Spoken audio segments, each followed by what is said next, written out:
সুপ্রিয় দর্শক শ্রোতা, সকলকে শুভেচ্ছা। আজ শুক্রবার 24 জানুয়ারি 2014।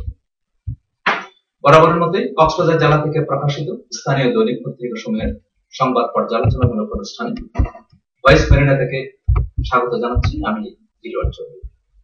আজকে আমাদের স্টুডিওতে অতিথি হিসেবে উপস্থিত রয়েছেন কক্সবাজার জেলা আদালতের বিশিষ্ট আইনজীবী, অ্যাপেক্স বাংলাদেশ যন্ত্রীর সাবেক গভর্নর জনাব রবি। আপনাকে স্বাগত জানাচ্ছি। প্রথমে আমরা পত্রিকার শিরোনামগুলো একবার দেখে নিই। দৈনিক সমুদ্র কণ্ঠ, রাজনৈতিক সহিংসতা রেশ না কাটতেই কক্সবাজারে বাড়ছে অপহরণ, ছিনতাই ও সংঘর্ষের ঘটনা। পূর্ণমিয়াদে ক্ষমতায় থাকার পরিকল্পনায় টেকনাফ স্থলবন্দর সংলগ্ন সড়কে অবৈধ স্থাপনা হচ্ছে। মহেশখালী কুতুবদিয়ার উন্নয়নে ঐক্যবদ্ধভাবে কাজ করবে। সংবর্ধনার জবাবে আশিকুল্লাহ রফিক। দৈনিক আজকের দেশ বিদেশ, সংখ্যালঘু নির্যাতন ও বিচার বহির্ভূত হত্যা তদন্তে বিএনপি 4 কমিটি।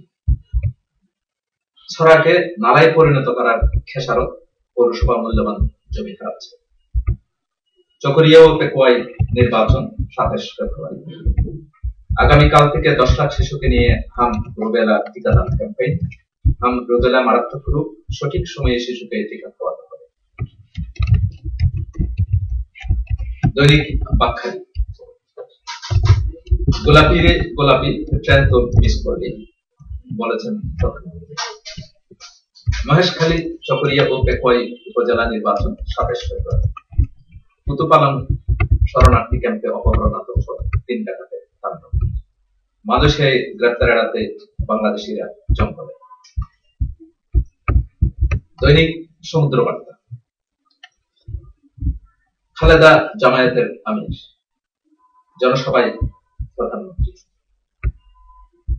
পর্যটক আসতে শুরু করেছে ইনানি বিচে। বাংলাদেশ বেতারের প্রধান প্রকৌশলের রেডিও নাফ পরিদর্শন। মালয়েশিয়ায় পাড়ি জমানোর অবৈধ পথ হচ্ছে দেশে, আটক 3। জনাব রমিজ সাহেব, আমরা দেখতে পাচ্ছি ইতিমধ্যে আমাদের সংসদ নির্বাচন হয়ে গেছে। বিভিন্ন চড়াই উতরাই পার হয়ে আমরা একটা মোটামুটি একটি স্থিতিশীল অবস্থা দিকে এই জনগোষ্ঠীর জাতি যাচ্ছে।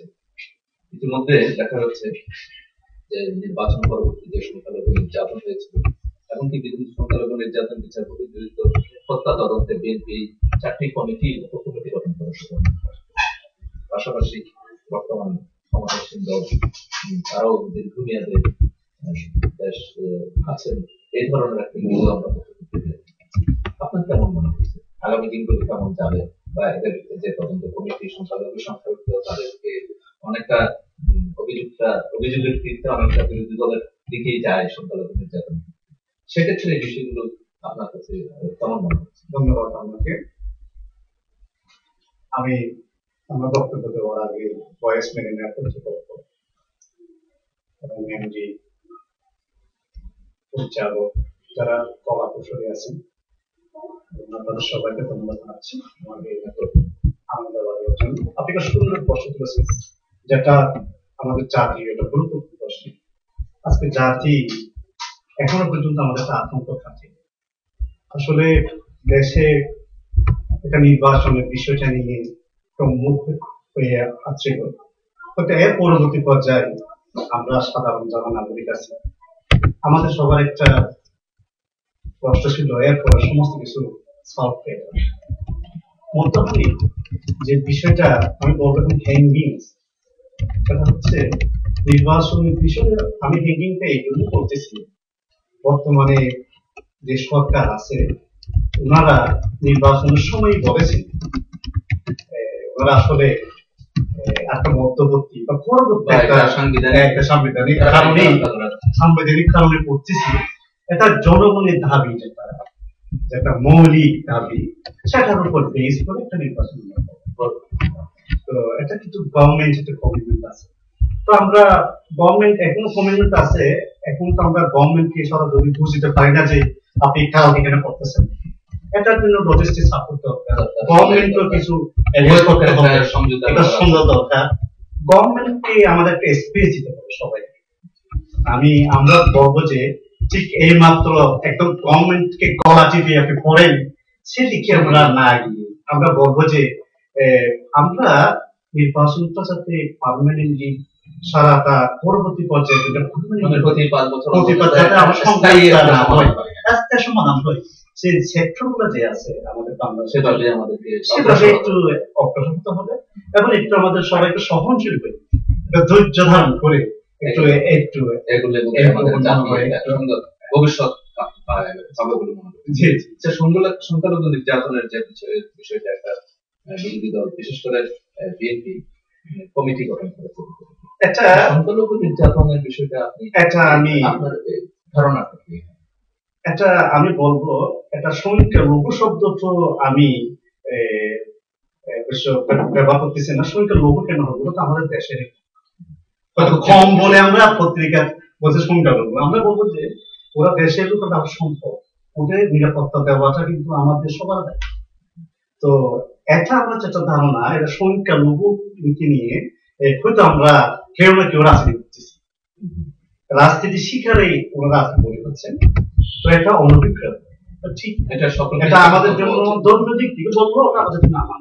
এবং আমি এটার জন্য একটা অ্যাড করি, আপনি যে বলছেন যে বিএনপি একটা কমিটি করেছে, এটা ঠিক আছে, কিন্তু আমি আমাদের পক্ষ থেকে আমি সাধারণ আমি আমরা চাইবো যে যাতে এই বিষয়টা নিয়ে সরকারি পর্যায়ে একটা বিচার বিভাগীয়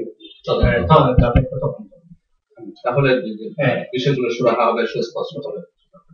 আচ্ছা, আমাদের এখানে দেখা যাচ্ছে এই বিশেষ করে রাজনৈতিক অস্থিরতা কমলেও কক্সবাজারে বিশেষ করে আমাদের ব্যবসা এলাকায় বিভিন্ন ধরনের অপরাধ প্রবণতা বেড়ে যাচ্ছে, যেমন ছিনতাই প্রায় প্রতিদিনের পত্রিকা, আজকেও কয়েকটা পত্রিকার প্রধান শিরোনাম করেছে যে কক্সবাজার বাড়ছে অপহরণ, ছিনতাই, সংঘর্ষের ঘটনা। ইতিমধ্যে বিভিন্ন ডাকাতের কথা বলা হচ্ছে, প্রতিপালন অপহরণ, হঠাৎ করে এই ধরনের পরিস্থিতি, যদি বা হঠাৎ নয় বেশ কিছুদিন ধরে চলে আসছে, এরকম পরিস্থিতি সৃষ্টি হওয়ার কারণ কি? কি আমি আমার যেটা দৃষ্টিভঙ্গি হচ্ছে একটা কক্সবাজার কথা আমি আপনাকে কষ্ট করছে, এটা হচ্ছে দেশে যখন অস্থিতিশীল পরিবেশ হয় তখন এই এটা ইফেক্টটা কিন্তু সব জায়গায় পড়ে। এটা পুরো বাংলাদেশের অস্থিতিশীল একটা অবস্থার কারণে প্রকৃত অপরাধের একটা সুযোগ পেয়ে বিশেষ করে আইন শৃঙ্খলা রক্ষার বাহিনীরা অন্যান্য রাজনৈতিক কর্মকাণ্ডে সেই জন্য সুযোগটা এটা কি ক্রমান্বয়ে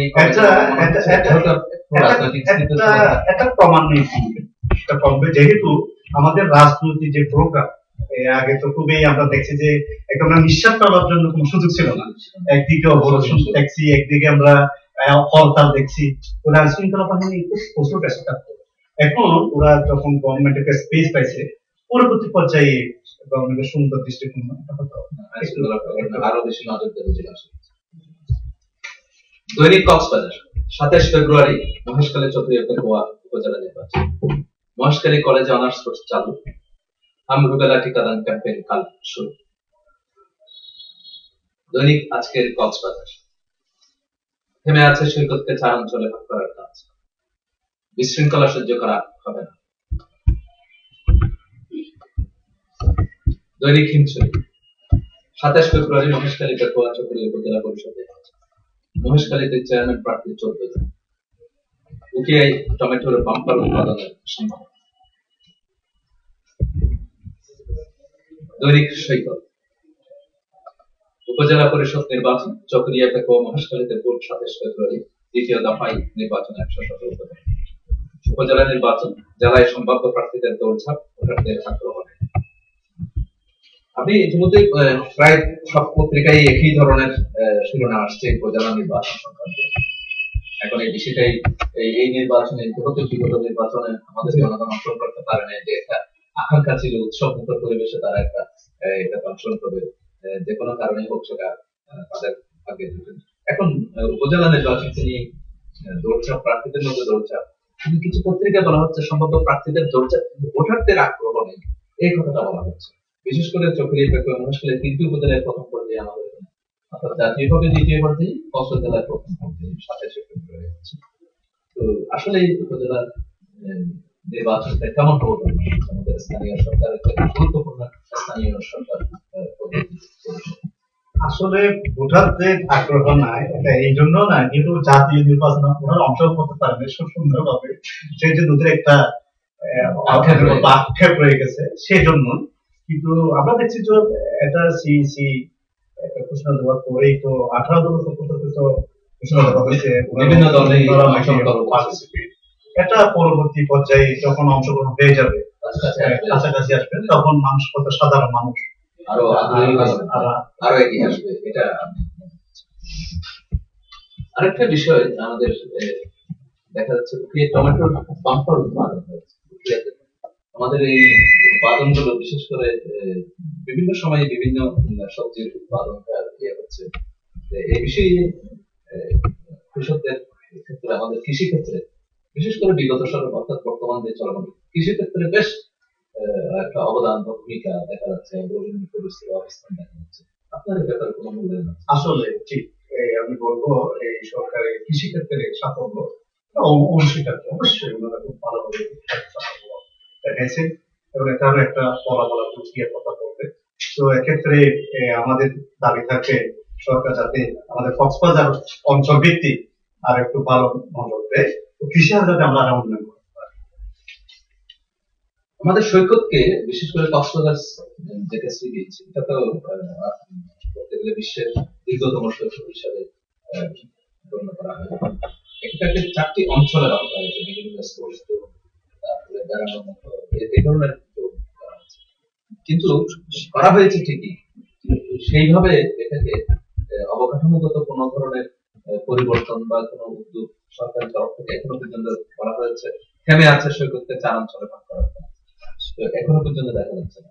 এই সৈকতকে মানুষের কাছে, পর্যটকদের কাছে আরো হৃদয়গ্রাহী করে তোলার জন্য, আরো আকর্ষণীয় করে তোলার জন্য এই বিষয়গুলো খুবই দরকারি বিষয়। এ ব্যাপারে আপনার মন্তব্য? আপনার সুন্দর প্রশ্ন করেছেন।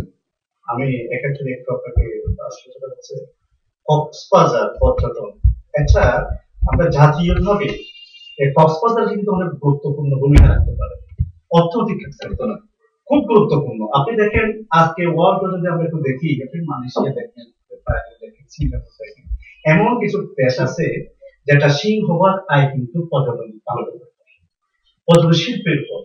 আমরা যদি পর্যটনকে যদি গুরুত্ব দিই, আমাদের দেশ তো অনেক এগিয়ে যাবে। কিন্তু আমি বলবো আমরা যতগুলো সরকার পাইছি, এটা আমরা সমালোচনা না করে পাচ্ছি, যেটা আমরা এদেশের নাগরিক, আমরা পক্ষপাত করতেছি না, আমরা দেশের জন্য বলতেছি। আপনি কক্সবাজারকে উন্নয়ন করবেন, পর্যটনকে উন্নয়ন করবেন, আপনার বাংলাদেশ অনেক উন্নতি যাবে। এবং সেক্ষেত্রে যে আপনি বলছেন, আমি যেহেতু ওনাদের মাস্টার প্ল্যানের সাথে আমি জড়িত অনেক আগে থেকে, তো মাস্টার প্ল্যানটা যেটা আছে সেটা কিন্তু এখন কিন্তু কাজ আছে। তো দিক দিয়ে ওনারা বড় মেয়রকে আমি প্রশ্ন করলাম, এই যে আপনারা যে মাস্টার প্ল্যানে প্ল্যান গুলো এক্সিকিউট হচ্ছে না, উনি আমাদের যেটা জানালেন সেটা হচ্ছে যে আসলে তো এখানে এক্সিকিউশনের মধ্যে একটু ডিভিশন হয়ে গেছে। পরবর্তী পর্যায়ে গভর্নমেন্ট আরেকটু, গভর্নমেন্ট দৃষ্টিতে আর ভালোভাবে কাজ করার জন্য উন্নয়ন কর্তৃপক্ষ এবং উন্নয়ন কর্তৃপক্ষের কাজ এবং পৌর প্রশাসনের কাজ, এটা একটা খানা পড়বে। এবং কোন পর্যায়ে কাজটা হবে, কে করবে, কারা করবে, হবে, এইগুলো যদি আমরা প্রশাসনের চলে যেতে চাই, আরো যদি সুন্দর সুচারুভাবে হয়, কক্সবাজার খুব ভালো হবে। এবং এক্ষেত্রে আমরা বিশিষ্টজন যারা আছে, আপনারা যারা আছেন, এক্ষেত্রে আমি কক্সবাজার পর্যটক যারা আছে, মিডিয়া যারা আছে, গণমাধ্যম যারা আছে, আমি অনুরোধ করবো এই কক্সবাজারের এই জটিলতা উদ্যোগ করবে, তখন কক্সবাজার অনেকেই আরো এগিয়ে যাবে। দৈনিক ইনানি উপজেলা নির্বাচনের দ্বিতীয় ধাপের ভোট 27 ফেব্রুয়ারি। কক্সবাজার টেকনাফ সড়কে অবৈধ স্থাপনা হচ্ছে। ফুলছড়ি রেঞ্জের বন সংরক্ষকের ভবন সংলগ্ন জায়গা দখলের বাইরে। কচ্ছপিয়া ধুল্লাছড়ি থেকে জোড়া লাশ, শিশুর লাশ উদ্ধার। দৈনিক রূপসী গ্রাম মহেশখালী চকরিয়া পেকুয়ার উপজেলা নির্বাচন 27 ফেব্রুয়ারি। ছাত্র শিবির ছাড়া অন্য সংগঠনের নিয়মিত কোনো সাংগঠনিক কাজ নেই। মালয়েশিয়া এই অবৈধদের সঙ্গে বৈধ হয়ে শিকার। তামাক চাষে নিরুৎসাহিত করতে নীতিমালা তৈরির সুপারিশ। কক্সবাজারে 1000 বিঘা জমি চাই রেহাত। দৈনিক আমাদের কক্সবাজার দ্বিতীয় ধাপে 27 ফেব্রুয়ারি 117 উপজেলা নির্বাচন।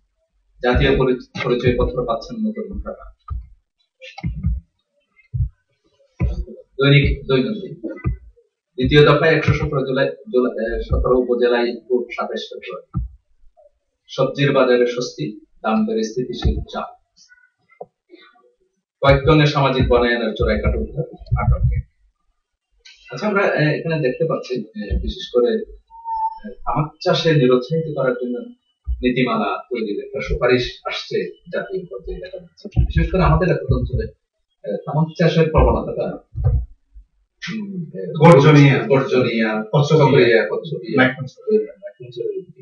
বেশ প্রবণতা তামাক চাষ আমাদের জন্য, আমাদের ভূমির জন্য খুবই ক্ষতিকর। যদিও বা তামাক চাষে খুব লাভবান মনে করছে কৃষকরা, কিন্তু ভূমির জন্য ক্ষতিকর এবং আমাদের খাদ্য উৎপাদনের যে জমি সেটাও কিন্তু কম হয়ে যাচ্ছে। সে কারণে এটা নিয়ন্ত্রণের জন্য, একটা নিরুৎসাহিত করার জন্য এটাকে আপনি কেমন মনে করেন? খুব ভালো উদ্যোগ, এই জন্য খুব ভালো উদ্যোগ। আপনার যদি যেখানে দেখছি যে তামাক চাষে তামাক দিয়ে তো আসলে ধূমপান বা সিগারেট জাতীয় জিনিসগুলো হয়, তো এইগুলো তো ক্ষতিকর জিনিস, খুবই ক্ষতিকর, এগুলো খুবই ক্ষতিকর।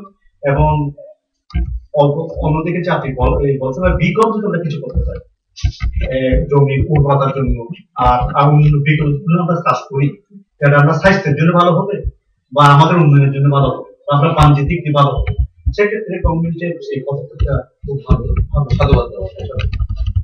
আরেকটা জিনিস তথ্য দেখা যাচ্ছে, রিহাব তো জানেন নিশ্চয়ই, যেগুলো ডেভেলপার রিয়েল এস্টেট যারা তাদের ব্যবসায়ীদের একটা অর্গানাইজেশন, সেই অর্গানাইজেশনে কক্সবাজারে 1000 বিঘা জমি আবেদন করেছেন সরকারের কাছে। এই 1000 বিঘা বিশেষ করে কক্সবাজার সৈকত এলাকায় বলে তথ্য প্রকাশ সংবাদে। আপনি এটাকে কোন দৃষ্টিতে? আমি সরাসরি বলবো এভাবে, আমাদের জন্য উপযোগী হবে। আচ্ছা, রিহাবের যে পরিকল্পনা, আমাদের যে প্রজেক্ট, আমাদের যেটা আমরা উপস্থাপন করতেছি, আমরা যদি এমন কিছু হয়ে যায় যেটা পরিবেশ বান্ধব, আপনাকে প্রথমে দেখতে হবে কক্সবাজার আপনার কিছুদিন একটা পাহাড় কাটা অঞ্চল ছিল, এবং পাহাড়ের কিছু জায়গাও আমাদের কাঁচা হয়ে গেছিল, পরে পরিবেশ আন্দোলন করে মানব আছে।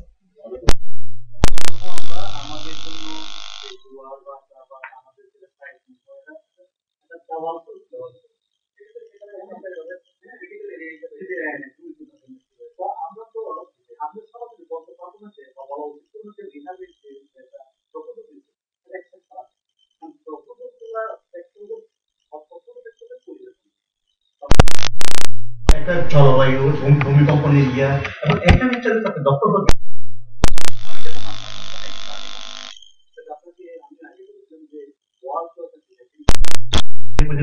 আমরা সেখানে 7-8 বিল্ডিং দেখতেন না, সেখানে নিয়ম আছে আপনি কতদূর করবেন, 2 তলা বা 1 তলা পরিকল্পনাহীন, কেউ 10 তলা করতেছে নিয়ে আপনি বিসে যে লোকগুলো আসবে বিসে দেখতেছেন, ওটা বিল্ডিং দেখতে আসবে না, সে আসবে পুরের পর থাকবে।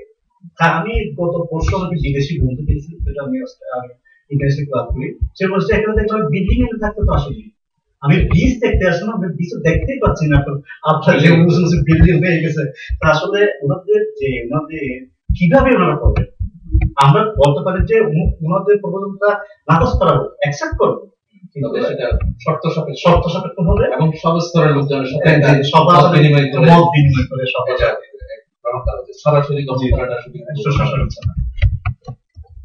আরেকটা বিষয়, প্রায় প্রতিদিনই পত্রিকা দেখা যাচ্ছে মালয়েশিয়ার যে অবৈধ আমাদের বাংলাদেশ থেকে চলে যাচ্ছে, এবং এটা প্রথম, মানে এটা অন্যতম প্রধান জোন হিসেবে দেখা দিয়েছে, এবং টেকনাফ দিয়ে অনেকে ঝুঁকি নিয়ে চলে যায়। সেখানে অবৈধ অনেকেই এখন সরকার কিন্তু খুব চাপাচাপি শুরু করেছে। এতে কিন্তু যারা বৈধভাবে গেছে তারাও কিন্তু হয়রানির শিকার হচ্ছে। এ ব্যাপারে কি ভূমিকা বা কি পদক্ষেপ নেওয়া উচিত? এটা তো অবৈধ যারা বর্তমানে একটা মানব পাচারে আছে, সেটা তো একটা ট্রায়াঙ্গুলার প্রক্রিয়া আছে। আমি রুলস এর মধ্যে একটা কাজ, যেহেতু আমি রুলস কিভাবে সেটা আমি তো জানি, সেটা হচ্ছে বাংলাদেশের রুলসটা ইউজ করছে কিন্তু আমরা চাই না। সেখানে এখানে নাকি আমাদের যে ইনফরমেশন আছে সেটা হচ্ছে বার্মে কিছু ওদের কিছু ধর্মনাত্য আপনার সেটেলড হয়ে গেছে আপনার মালয়েশিয়া, ওদের কিছু সুযোগ দেওয়ার জন্য ওরা সেখানে এখানে কিছু লোক নেওয়ার জন্য বাণিজ্যিক ভাবে কিছু ওরা ওরা কর্ম করতেছে, রুটস জায়গাটা ইউজ করতেছে, সেখানে কিছু আমাদের কিছু বাংলাদেশের লোক যাচ্ছে, কিছু রোহিঙ্গা লোক যাচ্ছে, কিন্তু মূল কথা হচ্ছে ওরা সেটেল কিন্তু মালয়েশিয়া, মানে গডফাদার, ওরা ওদের নিয়ন্ত্রণে এই কাজগুলো করছে।